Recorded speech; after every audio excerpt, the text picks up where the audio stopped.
Welcome to the Wired to Hunt podcast, your home for deer hunting news, stories, and strategies. And now, your host, Mark Kenyon. Welcome to the Wired to Hunt podcast. I'm your host, Mark Kenyon, and this is episode number 7. Today, we're going to be talking about hunting and managing for mature whitetails. And joining us is Lee and Tiffany Lakosky of the Outdoor Channel's Crush TV with Lee and Tiffany. You are not going to want to miss this, so stick around, settle in, and enjoy.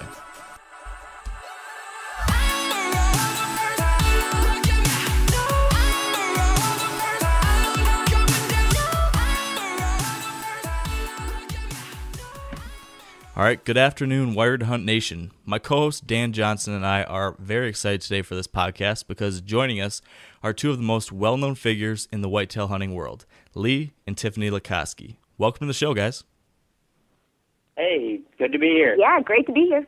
Yeah, we really appreciate you guys taking the time to join us. How you guys doing this afternoon? We are doing awesome. Actually, I just picked up Lee from the field. He's trying to get his corn in and trying to catch up on a bunch of stuff because, of course, we've been turkey hunting. Yeah, it's like you got to run down here with the Ranger because I'm not going to make it back with the tractor. So we just literally walked in the door.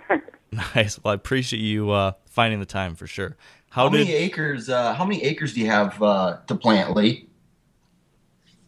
Well, like food plot wise, it's about between 400 and 500, depending on the clover fields that if you're redoing some of those or the ones that carry over, that you keep them for 4 and 5 years. But yeah, I think all the food plots together, it's probably around 500. But I probably have at least 100 acres of clover, so I probably am planting each year around 400. And then we have row crop stuff that we just started taking over too. We used to just lease that out, but there's probably 300 or 400 there that we just started taking that back as well. So it's getting to be bigger and bigger from the 6 little food plots that I had behind our house when we first started, like 8 acres. Tiffany and I used to plant 10 years ago, 1,000 acres. So it's grown fast, that's for sure.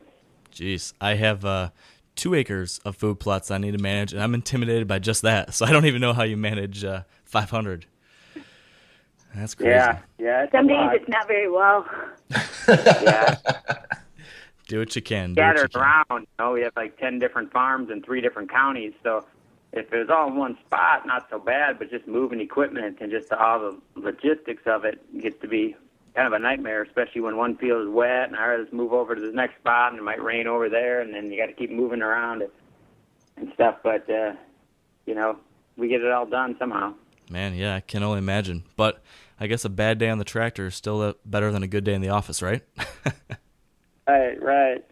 All right. Well, that said, we've got a lot we were hoping to talk about today. So if you guys don't mind, I was thinking we can dive right into it. So, sure. Absolutely. So Lee and Tiffany, I'm sure you've heard this before, but the biggest complaint that we hear about hunting TV shows and the hunting media in general is that the scenarios and circumstances shown aren't realistic for most average hunters out there. And in some cases this might be true, but with that said, I've got a hunch that there's still a lot that avid whitetail hunters can learn from you and your experiences, regardless of how different your circumstances might be from theirs. So with that said, we wanted to frame our conversation today around this idea. How would you, Lee and Tiffany Lakosky, hunt if you weren't Lee and Tiffany, the Outdoor Channel stars? If you didn't have the great land in Iowa, the sponsored gear, the cross-country trips, if you had the same hand of cards dealt to you as one of our listeners, how would you go about hunting mature deer? So that's kind of the overall theme and idea of what we were hoping to explore today. But with that said, sorry, go ahead, Lee. Yeah, go ahead. Well, I used to hear that a lot. And really, for us, we were shooting good deer long before we had a TV show, and I don't think we wouldn't be doing anything different than we are right now without, if we weren't doing a TV show. If I was still an engineer, I wouldn't have as many days to hunt, but we'd be kind of basically doing the same thing. Well, really, we bought our first farms well before we ever had a TV show and we're doing anything professionally like this. Lee bought his first farm down in Kansas and with a couple buddies, and then and I remember going down there planting all the food plots and doing all that stuff just on our days off. And then we bought our first farm in Iowa like I said, we didn't have a TV show back in the days when we were doing that stuff. Right. Now, I read your guys' book a few years ago. Really enjoyed that. And like you said, I know that you guys were killing mature deer even back before all this. I think you were killing some pretty nice deer in Minnesota, Lee. So I was curious, maybe to kick things off, could you tell us a little bit about how specifically you were, hunting those deer in Minnesota when you were just first getting started? It all comes down to work. There's a lot of people that say, I want to shoot a good deer, but they don't really want to put any of the time and effort into it, and that's okay. It's just, it depends on how bad you want something. Right. It's just like there's, if you were born, a good athlete and you work super hard for 20 years at it, you could be a pro athlete. If you're really smart, you could work 20 years and, really hard, and you could be a doctor. And if you just had that real passion for whitetails and work really hard, you'll shoot a lot of good ones. It's no different than anything that you want to do in life. It depends on how bad you want it. I think a lot of people, they just, they think that, there's just like Tiffany and I, we're just lucky we have a good spot or whatever, and if they could, hunt our farms, they could just go out on the weekends and shoot a 180-inch deer too, and that is not the case. There's a lot of things that I'd like to have, but I'm not just willing to work super hard to get them. But there are some things that, like deer, that I've always just been super fanatical about, and there is no easy way to do it. Even like a lot of other animals, like if you want to shoot, a big elk, you can go and pay the money and go on, the White Mountain or something. You'll likely get a giant elk. But for whitetail, that doesn't really matter how much money you spend. You cannot go to any outfitter, unless you go to a hot fence. You can't come to my house and say, hey, I want to come here on a weekend and shoot a 170. It's like, heck, we don't do that. We don't do that. We hunt 100 days a year. I mean, and we maybe might shoot a 170, but you might not in a year. And that's 100 days, of hunting. And plus, hundreds and hundreds of hours of work like we're doing right now, with feeders going and all the food plots and all that kind of stuff. It's still hunting them, but at least the advantage that we have is knowing that they're there. But it's no different than when I hunted in Minnesota all summer long. I mean, the minute that the hunting season was over, December 31st, we were looking for the next deer for the next year, and it was shed hunting and things like that. And I could say, well, we got 6,000 acres to hunt here, but heck, when I was in high school in Minnesota, I had 100,000 acres to hunt because I just went and knocked on doors. You had public places, you had, all the places in the world. In Minnesota, it was easier back then, I got to say, because, there wasn't a lot of bow hunters back, 25, 30 years ago when I first started bow hunting. I mean, you'd go knock on doors and they'd be, what, you want to try shooting with a bow? Yeah, good luck to you. So there was a lot of places to hunt, but it was all summer long, every single night, going out and watching fields and finding a good deer. And it's no different than right now, even though we have our own property. It's you're out every night looking for a good deer, what you can hunt for next fall. And that's what I did in Minnesota. I would find the fields that had good deer in them at night, and I'd watch those deer and watch them and get cameras on them and try to figure them out and try to get a shot at them. Like normally the first week was always the best if you could, but then they kind of change their patterns. But then it's just all the normal hunting stuff. Waiting for the rut and hoping that find where the does are at. And you shed hunting, you find where all those does were bedded and where you think the bucks are going to show up.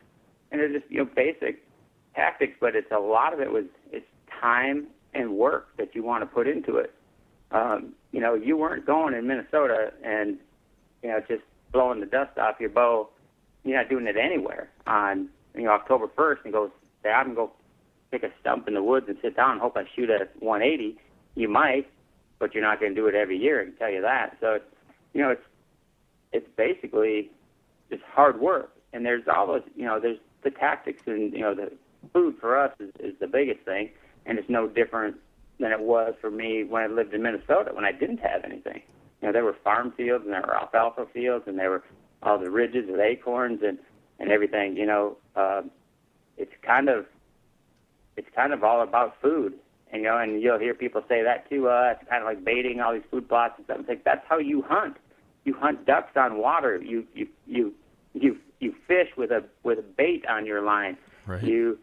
Anything that you want to hunt, it's normally around food. So that's really the biggest key to being successful, whether you own your own land or not.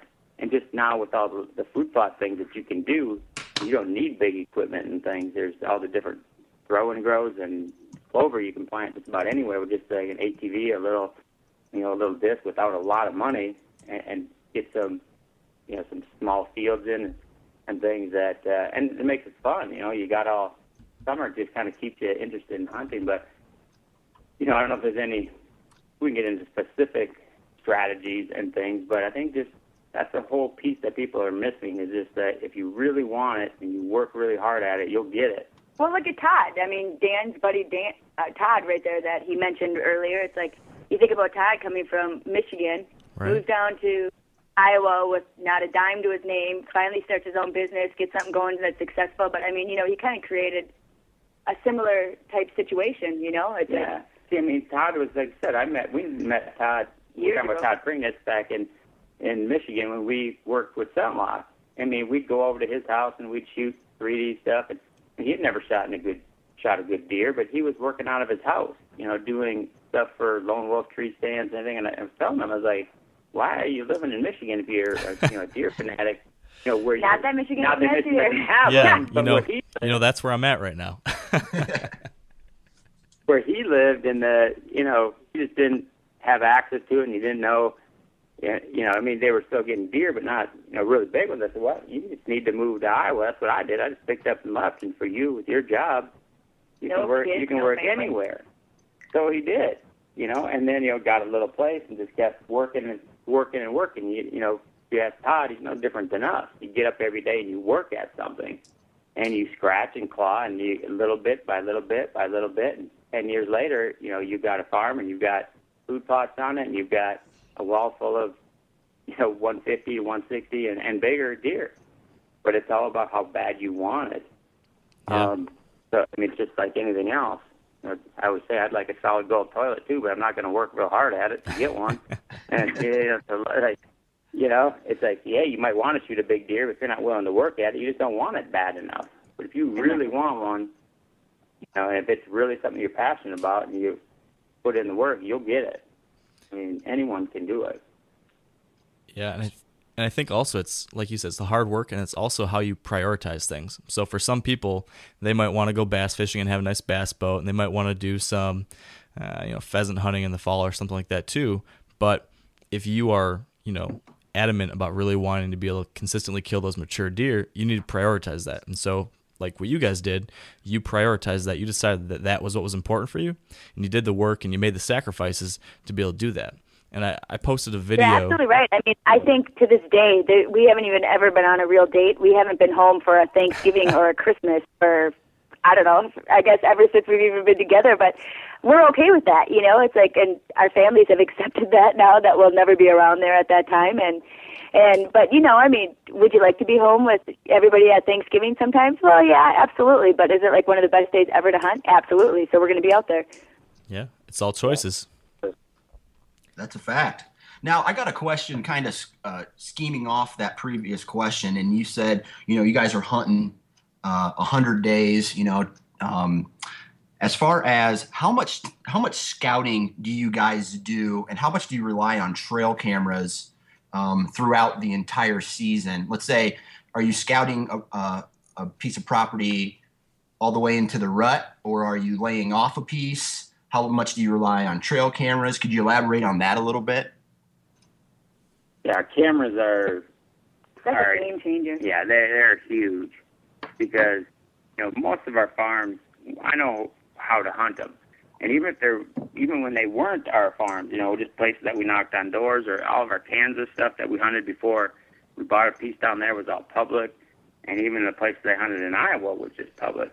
But the cameras is what really changed the game for us, because before you had the cameras, you know, if a 130 or a 40 came by, you were shooting it because you just didn't know if that might be the biggest deer you're going to see, or that's maybe the biggest deer on the farm.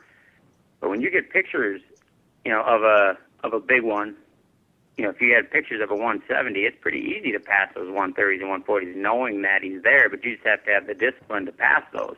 And, you know, and we didn't always start out that way. I've shot a lot of 130s and 40s and 3-year-olds and 2-year-olds, but just once you shoot one of those, you know, if the biggest deer you've ever shot is a fork horn, well, then you just say, okay, I've already shot fork horns. If I'm just going to cut the horns out and throw them on the wood pile, I might as well just hold out and I'm going to shoot an 8-point, you know, even with the basket rag 8-point. And once you do that, you say, okay, well, now I want something a little bit bigger.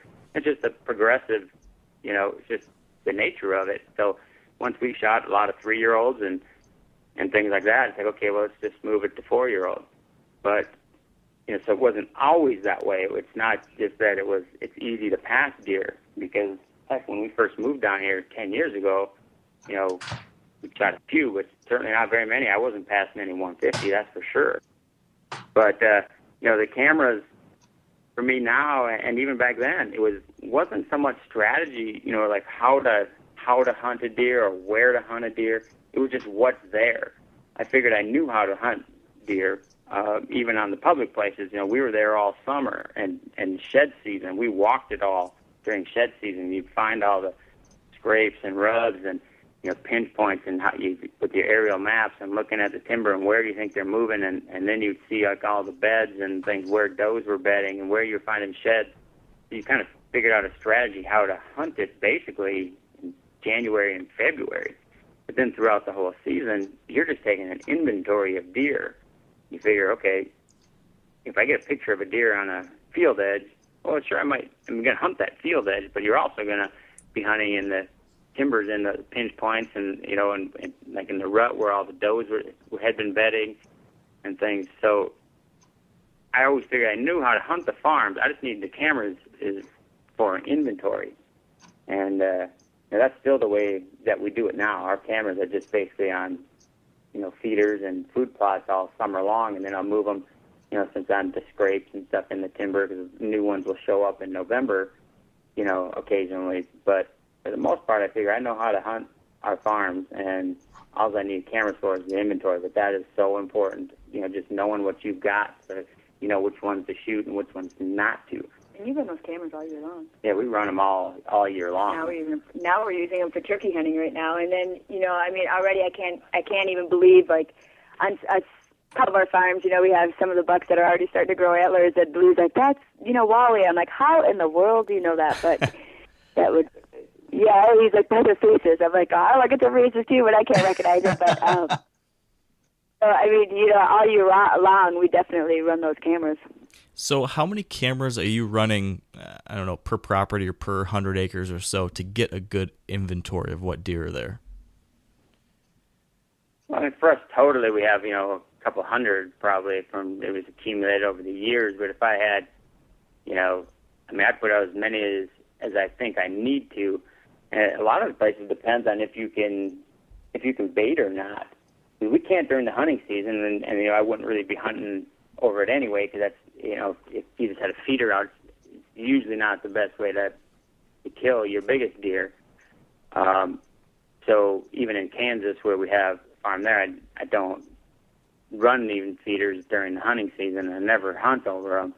But like all summer long, I'll keep them going and have the cameras on them, because that really cuts down the number of cameras you're going to need. Because if we have a 10-acre bean field, and you wanted to get pictures of all the deer that are coming in there, you'd need 100 cameras around that thing on every trail to try to catch all the deer that were coming into it. But if you put one feeder in the corner of that bean field, at some point or another during the night, about every deer that's feeding in that bean field will make its way over to that feeder and, you know, take a few bites, you know, at the corn feeder. Even when there's all the food in the world out there, they'll always make their way over. And I usually mix like our corn with like protein pellets or sugar beet crush works really good for us, and where it just gives an extra where the deer just want to come over and they'll eat it every night. They'll take a few bites, spend a few minutes there anyway. But that way, just with one camera on one feeder in that field, I can cover, get pictures about every single deer that's in that bean field at night where I'd normally need 100 of them. So it depends on if you can get a feeder in some place and if you can, in fact, bait, that it'll really dramatically knock down the cameras you'd need. And if not, it just all depends on the size of the fields. Mostly you're going to get, the summertime is when you're going to get your inventory of bucks. And normally, like on bean fields, in the summer, most of the bucks will be in the bachelor groups right there. So a lot of times you can spot them, look at them with, through spotting scope and binoculars, and then go in there in the afternoon to see, what trails and what corners of the fields are coming out in. And then you might put 10 or 12 cameras out on even one field just to try to get pictures of them. But then, for me, a lot of times once I get pictures of all of them, then I'll maybe cut those cameras back, just a couple, just to kind of get progressive pictures of them. But once I know they're there, then I don't really need to keep after them. I just kind of say I'll go check those cameras, maybe once a week at least. But I don't need so many cameras. So it just kind of depends. We run a lot of cameras, that we have a lot of little food plots too. Like for each. I probably have one feeder for every 75 to 100 acres on these farms. But, I might have those big bean fields that I have a feeder in, but I've also got, 10 little food plots that are like an acre or 2 acres or something that don't have them on them. So I'll have cameras in all those because you just don't know, where one of your big deer is going to be hanging out. Because they're not always hanging out in a bean field. It could be hanging out every night in a 2-acre clover field. So it kind of depends, but you just kind of look at your situation, what you've got. And, in the summertime, it doesn't really pay to have anything in the timber. You're going to want it, out in the fields where the deer are showing up, that that you can pinpoint them. I'm going to change the subject here just a little bit and talk about management as far, in regards to your properties are concerned. You have food plots, you have good cover, and I take it you've gone in there and made a mess of things and provided thick, nasty cover for them. And from what I've seen on the show, you're passing giants, mature deer, so you have a good age structure that's allowing you to do that.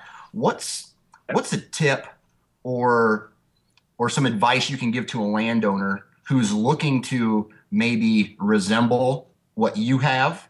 What's a good management tip to provide? Well, for me, Mike, the first thing when I first started buying property, it was always I come from Minnesota, it was always all timber. Where especially when I hunted when I was a kid, it was in northern Minnesota where there was no field. When I moved to Iowa, everything that we looked at, I always thought you needed, big timber, and I just went in with a dozer and dozed in the food plots. But the longer we've been here, the more I realize that there's as many deer live in the CRP fields and everything as well. So I kind of, even to start with, I look for farms that are maybe a 50-50, timber to fields. And a lot of those fields aren't going to be crop fields. A lot of them will be big CRP fields. And a lot of the CRP here was all just in brome grass. So we burn it and kill it and take it all out and put in a mixture of big blue stem and switchgrass and some, some native grasses like that are, some warm season grasses. So that's a kind of a big part of it is if, it kind of depends on your property, but to get that tall grass stuff in there, boy, the deer just love laying in that. And that's where we find so many of the sheds too, because, in the wintertime, it's still cover in there, but the sun can get in there. So they'll lay in that grass more than the timber even, and to get the sun on them. So, the first thing, like I said, is, if you're looking at a piece of property, you don't have something already that's about 50-50 is about what I like to look at. And then as far as food, I get as much as I can in these places, just to, because every farm is different. But, I always thought that, you could have too much, but you really can't. I mean, we have fields that are even, 30 and 40 acres that we just put into food plots. And when you first started, you thought, man, that's way too much, and there was, food left over. But as the years go by, that number of deer just grow exponentially, especially in late season, because now, even if we have a 30-acre field, like soybeans or corn, it'll never make it to March. It'll always be gone, and just because it attracts more and more deer, and you just figure that's what you kind of want as a hunter in your farm. You just want to keep attracting those deer, and that's the one time late season that you can get your neighbor's deer. When it comes to your food plots, is there a strategy around where you place them, or are you just looking for wherever you can get a plot in? I'm curious about what your strategy is there. It's kind of both. Some of them, like in our timber, like the first farm we had was just like a big piece of timber, and so we really, walked it all and looked at all the aerial maps and stuff, and a big part of it is looking at the soil fields. And you get the soil types on the books for that, even under the timber. So you hate to go in and spend time, with a dozer and everything, and find you just have a bunch of clay under there and you can't, nothing grows in it. Yeah, we've done that. So it pays to look at your soil first and see what, even in the timber, what has decent enough soil to plant in. But so we looked at that a lot, and then any of the natural funnels through there. Like we have a big creek system through a lot of our farms, and that one, our first farm in particular. But there was places where it had big, where it had curves in the creek and made big banks that were too steep for deer to go down, and even for people. So you knew that they were following the creek. They weren't going to cross right there. So that's where we'd put food plots right there, and just even because it was a big piece of timber. The first piece that we had was 300 acres of solid timber, and it was like, well, where would you, how do you hunt it so much? Because there's oaks everywhere, there's acorns on every ridge. So how do you hunt that? So that's what we did. We found, okay, where can I get some natural kind of pinch points? If they're walking the creeks and then cross anywhere except for these areas, they can't cross here because it's a steep, really steep bank. So that's where we put, food plots. We'd leave 70 acres of timber in between the creek bed and the food plot, and then we went in and just dozed some areas out. And they're not, they're not big fields in the timber. Our smallest ones are probably a half an acre, and our biggest ones are maybe 3 or 4 acres in the timber. But really, it wasn't that much work. It was a couple $1,000s worth of time for somebody to come in with a dozer, and really over time, that's probably been our best spent money that we've ever spent, because it's really not that expensive, and it really doesn't take all that much time in the whole scheme of things.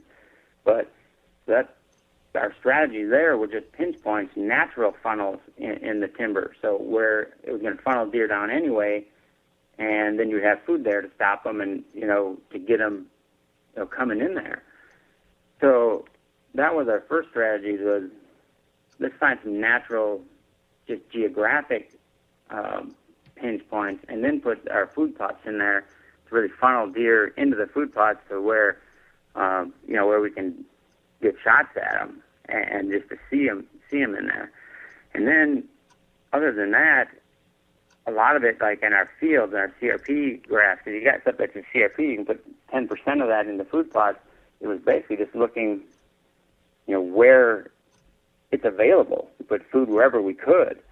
And, of course, you're going to want them in, if you have a big CRP field, you want them in inside corners and things like that where deer naturally come out, and where it's easy to get equipment into and things like that.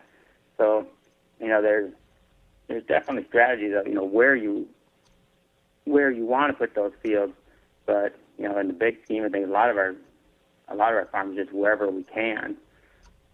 Yeah, that makes sense.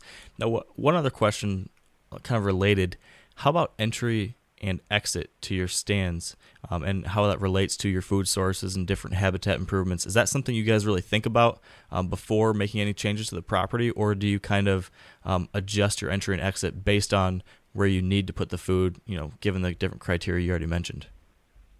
Yeah, I mean, that's very important. And like we have farms here that never even had a stand in the timber for 2 and 3 years until I really felt that I knew the property and how the deer moved inside the timber. And so I'm really fanatical about that. But that's why you'll see most of our stands are on food plots.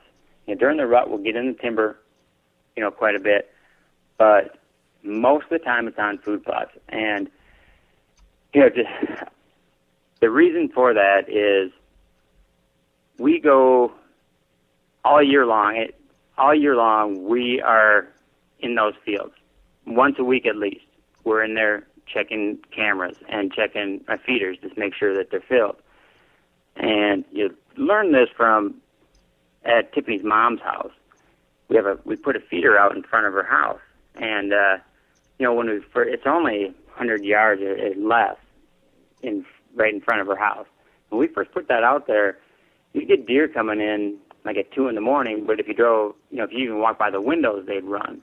But now, after 5 years of that being out there, there's deer out there almost all day long. You can, especially Tiffany's mom, she can drive right in about any time, and the deer don't even run. We'd let our dogs out, and the deer just kind of, they'll move 10 yards and then come right back. So they've gotten used to us being there, and you know that from, how many deer live in the city limits, and they get used to people. I think if you wanted to every day work on it, you could probably eventually start feeding those deer out of your hand. So, they're very adaptive, and so that's where I think we always used to talk about, hey, keep everything totally low pressure, low impact, but I don't really feel that way anymore. I think where we have so much success on these big deer, broad daylight, not even up against camera light, is that we are going almost every week. I'm in my food plots checking cameras and checking feeders and checking the fields. And a lot of times the feeders are in those food plots. And so I'll go up and I always check them, hit the button, shake it, make sure that there's corn in there and a sugar beet crush, and I'll bring bags out and put it out. And you can see on the cameras that so many times, even 5 minutes after I'm gone, a deer will be right in there checking, because I'll usually run the feeder a little bit just to make sure that it's still working, like on our spin ones and things. So really, my presence there 9 months out of the year to them is positive for them. It's always kind of associated with food. But then when we get to the hunting season, it's kind of the same thing. We hunt it the same way we do all summer. Maybe once a week we'll go to that farm. I'd hit that field once, and then the next day you get another field, and the next day another farm. And so really, in a 12-month period to a deer, it never changes for us. It's not like the deer just totally untouched. They have a run of the whole place for 9 months long, and then all of a sudden hunting season comes and bam, somebody's in there every day. They know something is different. They're like, whoa, there's people in here all of a sudden. So I think that our biggest strategy on stuff is it's not a lack of pressure, but it's consistent pressure throughout the year. Those deer get used to that. And that's why we're hunting field edges a lot of times. And when we first came down here and we first started hunting, we were always up against camera light. And then, back those days, cameras were, you'd lose light 15, 20 minutes before actual shooting light was over, and we were always up against it. I can't tell you how many deer we just couldn't shoot because we were out of camera light. And now, heck, we got 6, 7-year-old deer out at 3 o'clock in the afternoon, out feeding, because they've never really been bothered in the sense that we're there once a week all the time. So, and they don't associate us with danger, for those 9 months. So when you get to hunting season, it's just, it's Lee or Tiffany again. They get a snout full of us every day, so they're not all that concerned with us. The difference is, it's not like they're not going to run when we go out in the field. But so we don't pay any attention to scent control or anything all summer long. We're running the feeders and our cameras and everything else. Just make sure they get a snout full of us every day. But then when it comes to hunting season, then we're just fanatics about it. So many times we'll have deer get downwind of us, and of course they'll smell you. They'll do the head bob and they'll do the whole routine. Yep. But the difference is when you do everything, just like your dog when you go pheasant hunting. There'll be pheasant tracks all over. They'll pay no attention to it. And also, they'll get on one track, and the tail will be going, and they'll be going crazy. And they know when it's been, hey, there's been a pheasant just right here. But it's the same thing, that you don't need to fool them. You just need them to think that you're at 200 yards instead of 20, or that you were there an hour ago and not sitting there right now. And that's what we just get away with so much, and that's why we hunt the fields. But our timber is basically, outside of shed season, that is kind of off limits. Everyone says, do you have a sanctuary? So, yeah, our timber is our sanctuary. And so, when you go in the fields, they'll run off the fields. If I go in there, like this morning when I went into our North Smith farm to go plant corn, there's 30 deer in there. But they'll run off to the edges, but they'll just come right back out as soon as you leave. But if you start going into the timber, which is their safe spot now, you start going to the timber, now they'll often run out onto your neighbor's property. So they always have to, for us, I always feel like they have to have a safe spot they can go to, and they're not going to go far. And others come back out. So we don't really hunt the timber that much, other than like the rut. But then it can take us, like I said, 2 and 3 years even to really figure out how the deer are moving, where they're bedding, how we can get in and out without spooking them so much. But, sometimes you just have to get in there when it's the rut. You just have to get in and sit and hope for the best. But, we certainly aren't hunting 100 days in the timber. We're hunting, 100 days in a row. With 90 of those days, and 95 of them will be on those field edges. Because that's the advantage that we have, is just that we have time on our side. Right. That, we'll see stuff. I got friends that come down and help me put stands up. And, man, this is where you got to be. Look at the spot right here. I say, yep. But all the deer I want to shoot, I'm going to catch them eventually in the food plot. So why go in there and start blowing them out of there and, disrupting things? And for me, the biggest thing is not that they're not going to come back, but you go in and blow one out onto your neighbors, and your neighbor shoots it.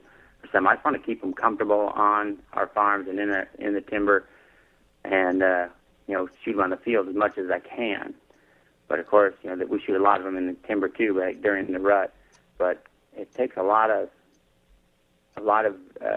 work to figure out how to get in and out, and how to get them past you where they're not bedded right by you. So when you get out, you spook them out of there. Ideally, you want them coming from someplace, going to someplace, and catching them in the middle. So it takes us a while to figure that out, because every farm is different. There's no thing that you can say, hey, this is what you need to do, because every situation is different. Every farm is different. So it takes me a while to figure that out. But that's kind of our strategy. Is it's not no pressure, man. You have to have consistent pressure all year. If you look at like Wisconsin, they got, when the opening day of rifle season is a national holiday. But, all those deer sitting there, all of a sudden, the first day of season in Wisconsin hits, and that pumpkin patch comes out, and there's 2 million hunters in the field. Those deer know it. I mean, day 2 is totally different than day 1, and that's what you want to avoid. So that's where I think the consistent pressure all year long is what really works for us. Yeah, so those deer are not spooked of us being in the field, because, hey, we've been in the field for 9 months in a row here, once or twice a week, and they're always associating us with food. It's always a positive thing. So they're not that spooked of us. So when you get to hunting season, same way, just once or twice a week, maybe in there. So to them, the pressure never changes. It's always the same. And that's probably the biggest, thing that we've learned since we started buying property and hunting our own places, that you do not want no pressure on it. You want consistent year-round pressure. That's really interesting. It's definitely a different idea, but I can see how it works given your circumstances. That makes all the sense in the world. Is that conditioning? But yeah, I'm curious if we flip the script a little bit and look at kind of a hypothetical, because I'm curious about what your kind of process and mindset is. You'd mentioned this a little bit about learning new farms. So let's say hypothetically, tomorrow you have no hunting land anymore that you own. They take it all away from you, and now you have, let's say, a random 80-acre piece of private ground that you just have permission to hunt. You can't do any management. Maybe 50-50 ag and timber, like you said. I'm curious, what would your mindset be and your process for figuring out how to hunt that this coming fall? Well, the first thing would be aerials. You know, you just go to the aerial photos and look and map. What I always had before we bought any farms, I'd have the aerials, and then I'd have a transparency overlay with with all the structures on it, so you could see where the hills and where it was steep and where it wasn't, and all that. So you can kind of put together the structure of the timber, as well. So that would always help as far as like where your pinch points and everything are. But you always, anytime we've done that a lot. I mean, we'd go just knock on doors, places like we'd hunt in Iowa. We'd have a farm set up down here. This is way back when I was in high school. We'd come down here and go to a public place, and just deer weren't moving. You wouldn't see anything. You just go start knocking on doors. You'd get a farm. You just go to, Google Earth and look at the maps, and you just started from scratch. So you always just started from the outside and go in. I'd look at the fields, and you go look at them in the evenings or whenever deer are coming out, and always inside corners of fields or something like that. Let's start there.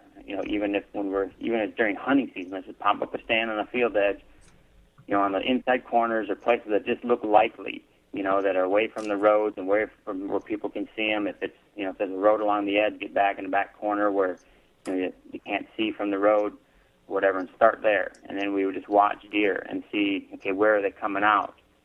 Okay, so and this is just deer. It doesn't have to even be bucks, even the does. Say, okay, where are they coming out? Okay, let's move stands over those trails, and then you start working your way in. If you weren't seeing any of the bigger bucks and something, you think, well, maybe they're just not getting there till dark. Then you might just go 50, 100 yards down those trails, and but you'd map that up with your topos though, and see, okay, is there any structure there that looks like it might be funneling them around something, or is there, something that would give you a hint as to which way they're coming from. But if there's not, then we would just move in 100 yards and see where we happened to what we saw. And that's the way that we always worked. We would just from the outside and going in and just learning as you went. And like I said, if somebody took everything that we have away right now and you only had 80 acres to hunt, that's the way I would do it. You just look at aerials and try to figure that out. But if it happened today, it would be a lot different because I'd be getting cameras out, and I would go in there and I'd walk the timber right now, even though it's leafed up and everything. Yeah, you can still see the trails right now. You can. I was just sitting there looking for mushrooms right now. Yeah, you can. You can still learn a lot right now and see where rubs are and trails are and all that kind of stuff. Because like I said, our deer, we've got them pretty conditioned now to be not so afraid of us. And now that we've had a lot of these farms for 10 years. Even our oldest bucks grew up fawns here, knowing that, hey, Lee and Tiffany are here all the time, and they're feeding us. They're not really associating us with danger for most of the year. So those, we've got bigger deer. Our oldest deer will be out so many times in broad daylight, but on a brand new piece, you can't count on that because you haven't really conditioned them all year long. So if you live nearby, you'd be way better off going in once a week with a bucket of corn or something and putting a bucket of corn out so they get your scent and hey, it's always associated with something positive. I put a camera right there, and if you could, just through the whole summer, get them conditioned to you being there and you're associated with food and things so when you start coming in to hunt it once a week, they're not, bam, turning nocturnal because somebody's coming in there. But if you couldn't do that, well, then, you just have to do it. You just have to be there. You just get lucky enough to be there on the day that he's on his feet, in daylight. And, those things, every farmer, again, is different. But you'd look at the topos and the aerials and figure out if there's any internal funnels and, because you might catch them in the timber in daylight more than on the field edges. And, we almost always did back when I hunted Minnesota for sure. But even on those, a lot of times you knock on doors during the season even, and somebody lets you hunt. So we'd start on the fields and work our way in, on those trails that were the heaviest used, just start moving in on them. And then once you got in 75 yards and hunted there and see which way deer are coming from, And, all right, once I come from that way, I can move in a little bit farther, and, then those are places that you sat all day once you moved in a couple hundred yards on them. I got a question regarding passing deer. All right, so in 2010, I passed a 150-inch 10-pointer. The next year, I passed, 140-inch, 150-inch 8-pointer, and I about lost my mind. I called myself stupid and all these things because it is very hard. Now, you guys are taking the game to a whole new level because you can. How hard is it for you guys to pass a Boone and Crockett caliber deer at maybe a 4-year-old, knowing that he has the potential to make that bigger jump next year?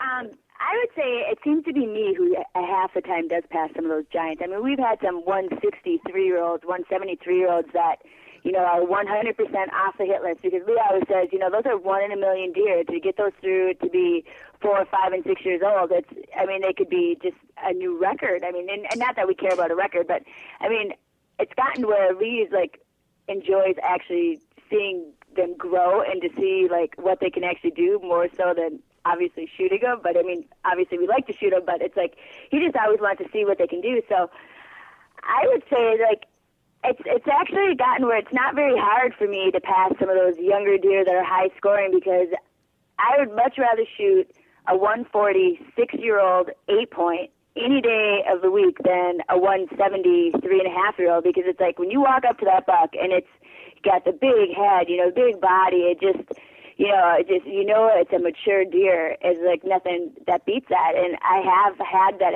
100% feeling when I've shot a deer that I think was big, because sometimes when they come running through the woods, they can catch you a little bit, especially for me more so than Lee. And I walk up to it and I'm like, they got the little skinny neck. They might have a big rack, but they obviously look a lot bigger because they're young. But I've gotten where it doesn't bother me a bit to actually pass those high-scoring deer when they're young. It doesn't, it's not so much about the score as it is about the age, because we've passed deer that are probably in the 190s that were young deer. Wow. And you're those are 1 in a million. And unfortunately, we've lost all those big deer like that to neighbors because, and you can't blame them. It's still 190-inch deer, but they're 3-year-olds and they're kind of the dumbest deer in the farms, because they're still getting pushed around by the older ones and they want to be prime breeders, but they're not. There's enough old deer on top of them, so those are the ones that you rattle in, you grunt, and they come running in. You're not doing that.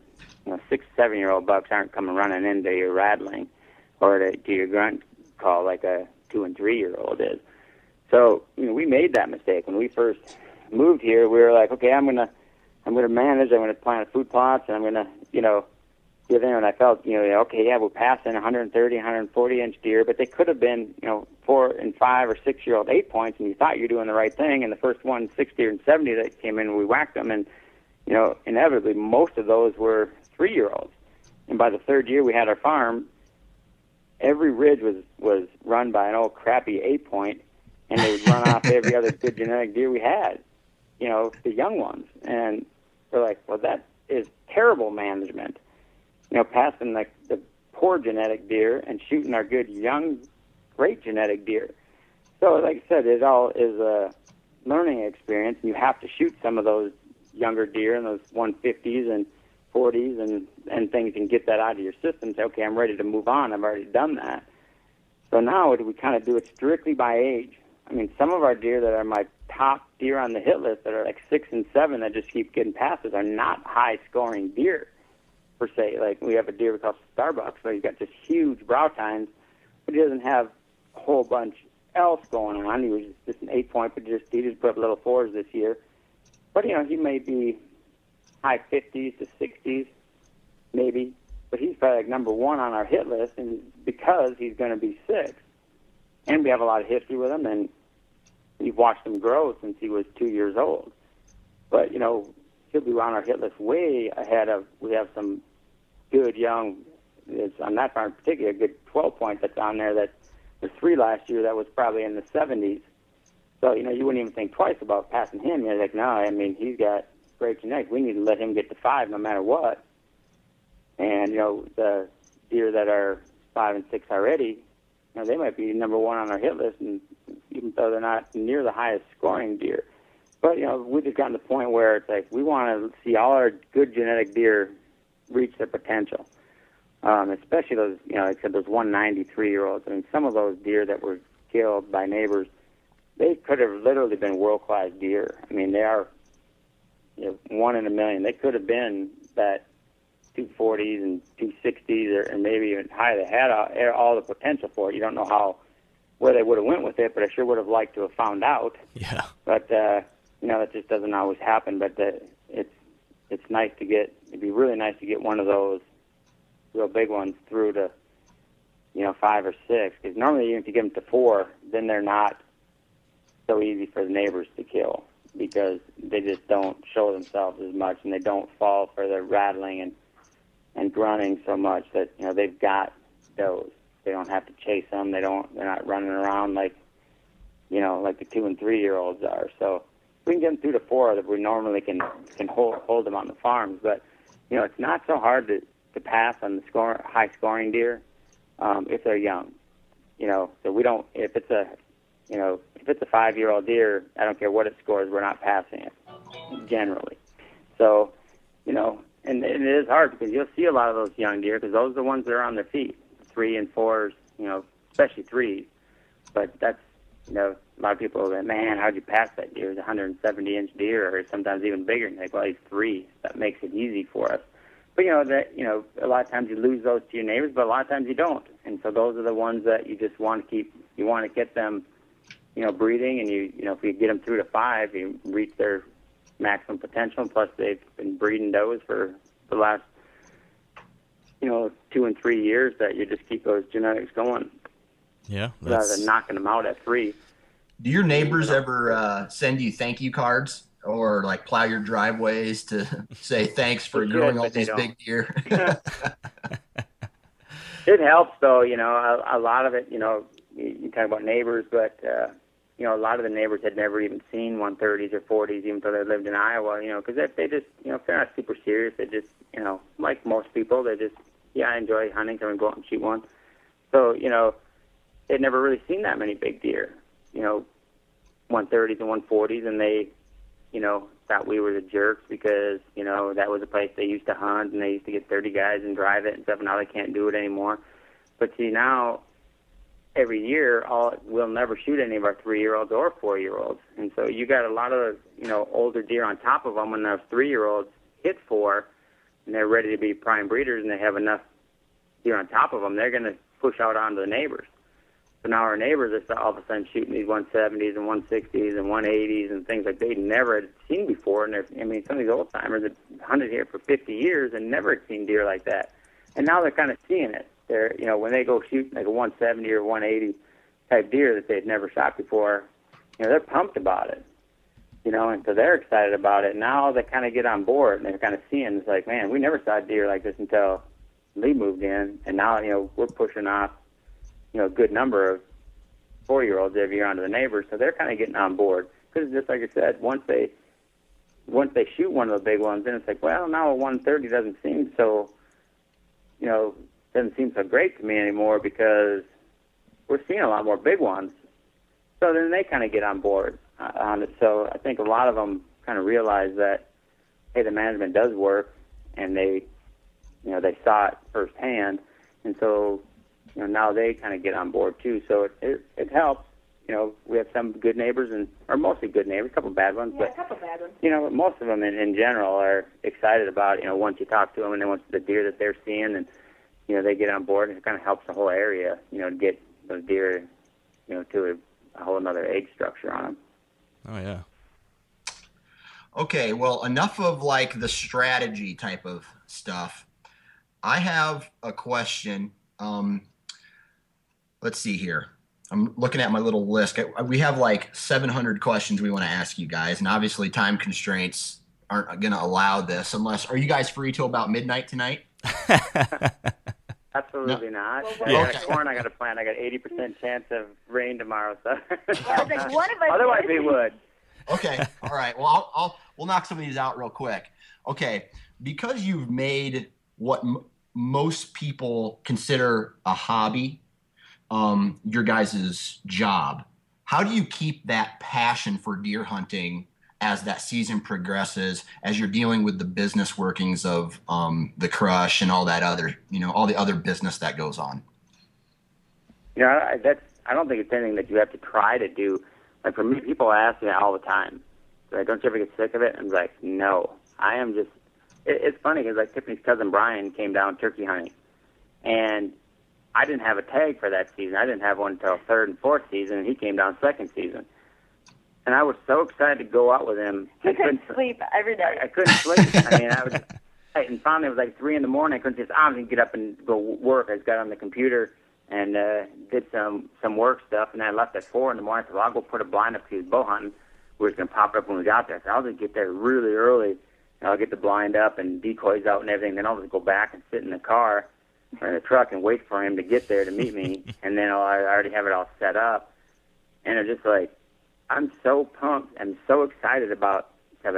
I feel like a 12-year-old, I feel the way I did when I was 12 years old still today. So I think that's just something that it's not hard for me to do at all. We hunt 100 days, and you're always exhausted and you're tired because you're up late. You got friends that come and they stay up till midnight or 1 a.m. And you get, some musicians come and they'll stay up till 3 a.m. playing guitars and get up at 4 and go. And you're so exhausted. After 3 days, they can't even function anymore. But they go home, but we keep going. Easy for them, right? Yeah, I mean, I was like, not that we have to. I mean, I'm basically my own boss. I can take off all the days I want to, but I never have. Never have. Like Tiffany, maybe a couple days a year, she might, I'm just going to skip the morning and I'm going to go up town and get my nails done, or I'm going to go get my hair done, or something, and just relax for a day. But I can't think of a single day. But it's usually not ever for the whole day. It's usually no, it's like a morning off. Yeah, here and there. But it kills me to think that I'm like, okay, I wonder what they're seeing. I know if I sat in that stand, something would have come out, So it's definitely. I mean, I would say the hunting part makes the rest of the business side all worthwhile, because the business side we don't really like to deal with sometimes. But that's what makes the hunting part, all the better. Yeah, we start hunting August 16th and go right through till January, 10th for big game, and then we go right into duck hunting and pheasant hunting and everything else. But if we wouldn't have to, if I was sick, if it got tiring to us or didn't like it, or it's like, oh, it's getting old or some of that, we just wouldn't do it because we don't have to. But I still don't. I don't feel any different now than I did when I was, like I said, 10 or 12 years old. I still get just as excited about it every single day.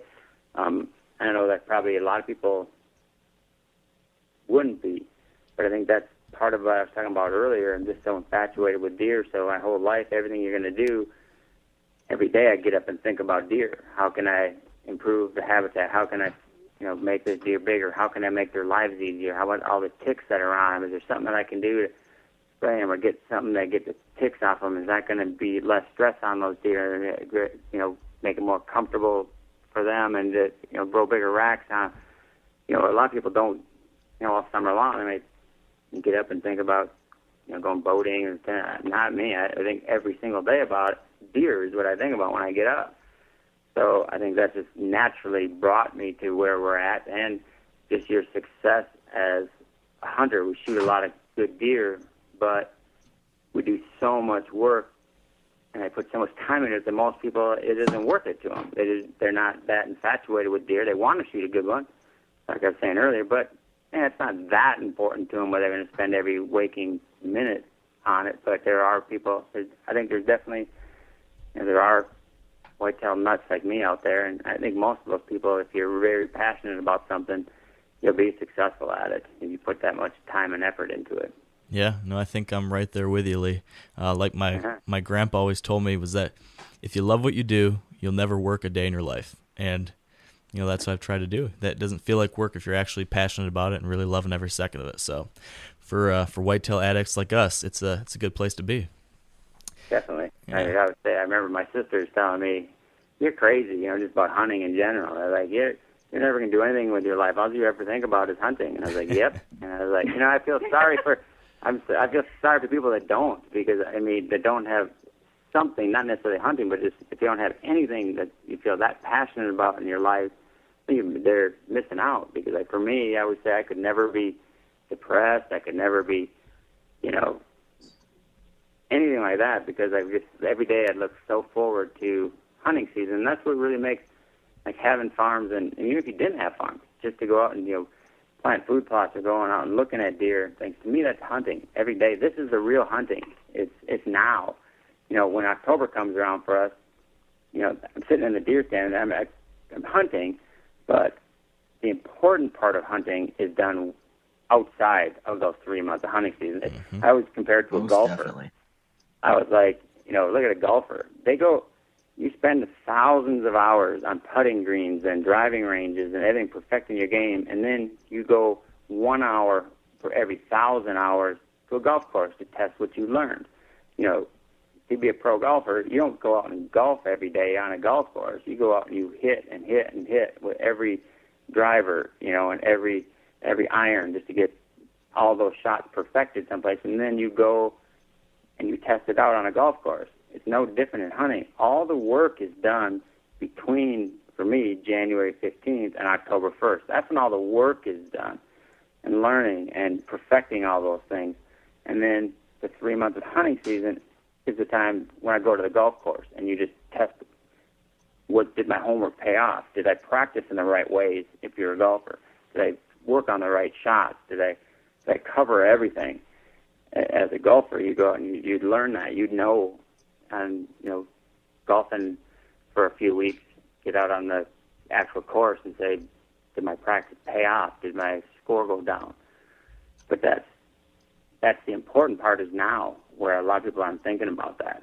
If you're, like I was trying to get into earlier, if you wake up October 1st and blow the dust off your bow and say, I'm going to go on a deer hunt today, well, that's like me right now going, saying, okay, I'm going to go grab my golf clubs and I'm going to go out on the golf course. And I haven't golfed since college, and it's like, I'm going to be horrible at it and just expect to go out and,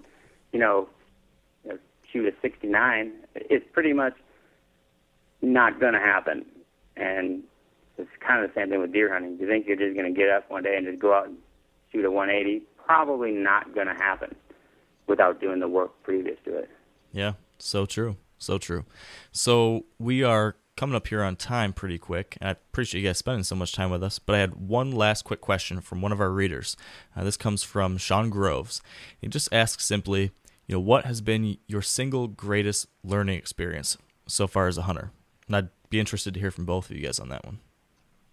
Ooh, I think you can think about yours for a minute, Tiffany, because I think for mine has been what we've already talked about, is that where I thought the no pressure was always what you wanted. You read that, and it was always pounded into you, keep low pressure and everything else. And I think that consistent pressure is what has made us so much more successful. And like I talked about even earlier about that feeder, when we realized that, it's like, man, why is it now that there's 100 deer in Linda's yard, and they'll be laying in their yard, and you can drive in broad daylight, and they'll kind of move off a little bit, but they won't even run off the field. And we can let our dogs out now, and the dogs know not to chase deer. So that, they'll go out and go to the bathroom, and deer still stand around the yard. I mean, we have a feeder out there, but we also have big, food plots around our house too. Those are all her pets, and we can't hunt around her house. But we don't really want to, because we'd love coming out here and looking at deer too. But you'll come here in November, and there'll be 170-inch deer in their yard, just standing around eating, and doesn't pay that much attention to you. You can drive in here and it might run away from the house a little bit, but it's certainly not out of sight, and I'll go back to feeding. And it's like, man, you look how almost tame they get. And like I said, just the same thing in the suburban areas. And when we first started hunting, everything was up against camera light. Now it's not. And you kind of learn that boy, if I can get in once a week at least to these feeders and my cameras and things to check those, and be putting out, sugar beet crush and food for them, in the middle of the day and stuff, once a week at least, that they're always associating me with food, and they're not really associating me with danger for 9 months of the year. And then those 3 months I'm hunting, kind of do it the same way, just once a week. But we've had so much success at that. And I think that's probably the biggest thing that I've learned, the biggest aha moment, basically, for me, is that we've gotten more and more successful and more older and bigger deer in the fields during daylight, and I think I pretty much attribute it to that, and just being here obviously helps that I can get out at least once a week. But even if you couldn't, even if I had a 9-to-5 job every weekend, if you were out on your place, if it's close enough that you can do that, and like I said, to go put out, I bet you if you just went out every weekend and put a bucket of corn out, for the 9 months out of the year before hunting season, that would make a huge difference when hunting season came and you went in there that first day. They'd be expecting you to come and put corn out, even if you couldn't bait during hunting season. That first time you come out, even though there's no corn there, bang, they could be coming like clockwork, kind of like bears.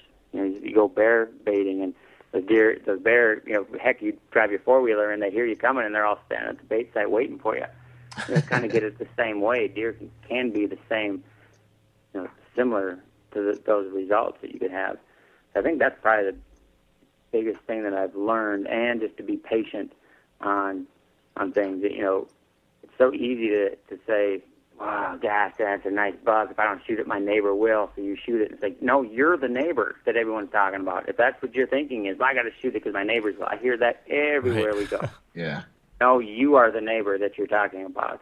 So it just the patience on that, and it's okay if you're happy with a small buck or whatever. If you're a first-time hunter or a young hunter, you just want to have some success. But once you've shot some, if you're just going to cut the rack off and throw it on the wood pile, hey, just shoot a doe, and just enjoy the hunt, just enjoy being out there, and hold out for a good one. You may not be this year, it may not be next year that you get a good one, but you hold out long enough, you'll eventually get the kind of deer you're looking for. As far as for me, I would say, I wasn't raised hunting. I would still consider, even after, I think I've been hunting probably 12 or 13 years now, that heck, half the time I still feel like a rookie. So, for me, it's everything is just like a learning experience.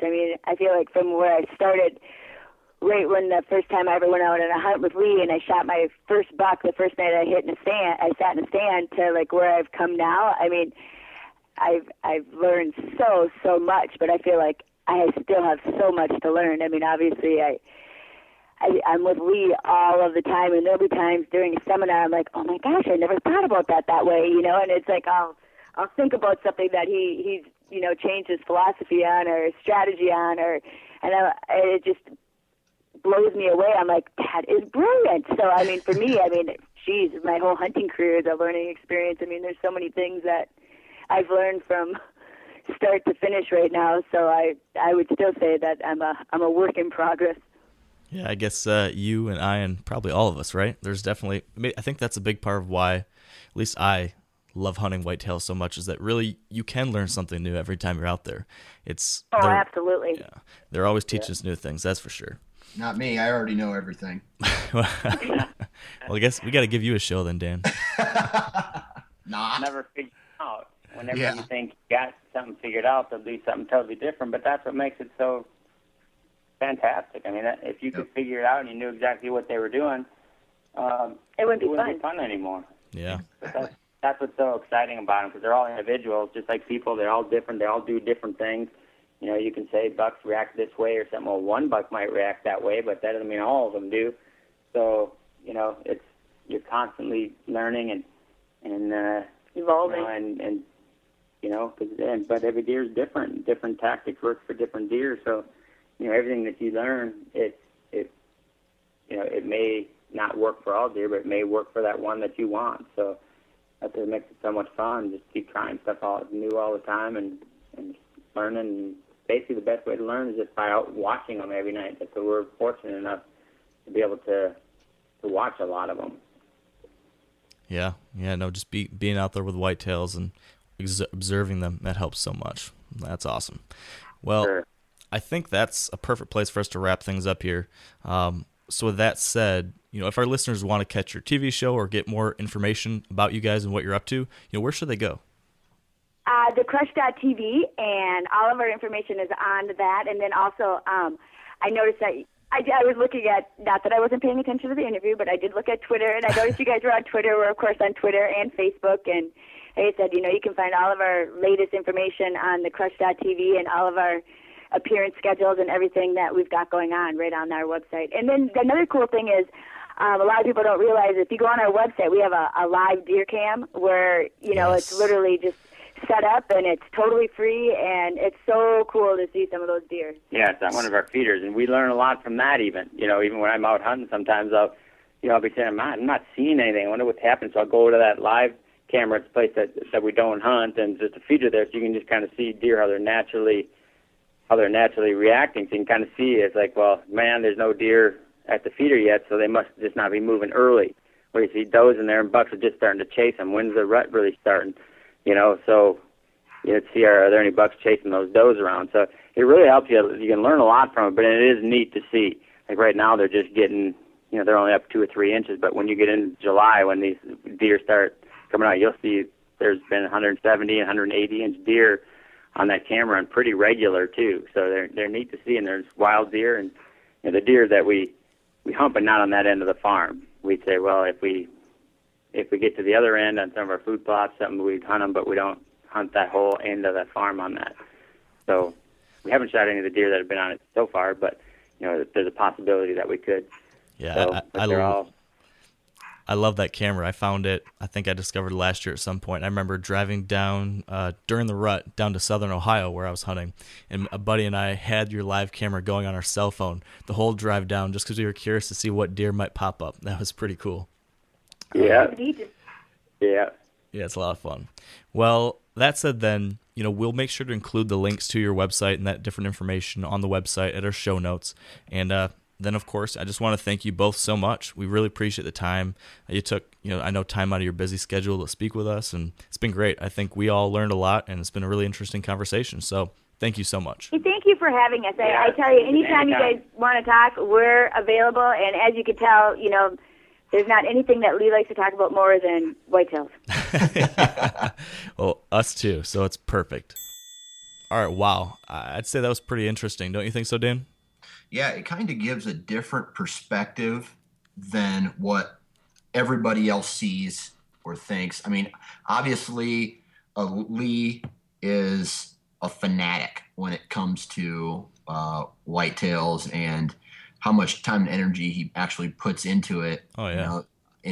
And to defend all the TV guys out there, these guys are filming hours or hundreds and hundreds of hours of footage, all edited down to, a 22-minute TV show. Yeah. So it takes work. There's a lot of work that goes on behind the scenes, that's for sure. That's right. So that said then, we do need to wrap things up like we said, but I believe you had a quick announcement you wanted to share with the listeners today. Is that right? Yes. I actually started a blog myself, and it's called Nine Finger Chronicles, the Nine Finger Chronicles, and it's the Nine Finger Chronicles, it's ninefingerchronicles.com, and it's pretty much just a little bit of a lighter side to the hunting. I'm having fun with it. It's not going to be too serious. So you can visit me on Facebook. I have a Twitter. I'm Fort Worth Nine Fingers is my Twitter feed. And Nice. Again, that I got my website up, and that's ninefingerchronicles.com. Cool.